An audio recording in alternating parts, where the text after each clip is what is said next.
Well, hello everyone. Today we're going to continue looking at Romans chapter 1 and the second of three of the scriptures that talk about God giving them up or giving them over to their desires. Yesterday we talked about sexual desires of fornication and adultery, but today we're looking at the second, and the second has to do with homosexuality. Let's look at verse 26. For this reason, God gave them up to dishonorable passions.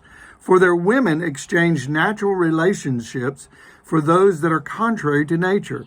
And the men likewise gave up natural relations with women and were consumed with passion for one another, men committing shameless acts with men and receiving in themselves the due penalty for their error. We live in a culture today, my friends, where we see this quite frequently all around us. And it's important for us to understand once again that God has set boundaries in his word between a man and a woman in the marriage relationship. Now, I don't understand the temptations that gay people have. I mean, everyone has their own temptations, their own struggles, and we have to overcome those.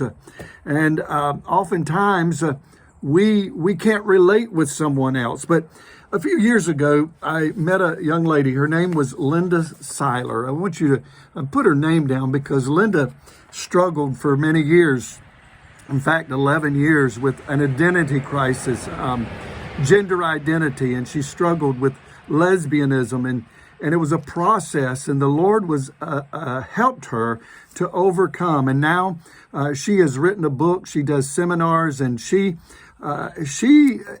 understands what a person goes through with that struggles with same-sex temptations. Well, when I met her and I was talking with her, she recommended at that time a book entitled The Gay Gospel, ? It's by Joe Dallas. And this book, this man also was in the gay community and went to a gay church where he proclaimed to be a Christian and so on. But I want to recommend, if you struggle or if you know someone that struggles with the temptation of homosexuality, I want to encourage you to either find this book. It's been a while since I purchased this book, but I'm sure it's still on Amazon, or Google Linda's name, and I know that you will find some information that will be helpful. And God is able to deliver, whether it's fornication, whether it's adultery, whether it's homosexuality. God is able to help us overcome our temptations and help us stay within his boundaries. Well, God bless you. We'll cover the other one tomorrow. Bye-bye.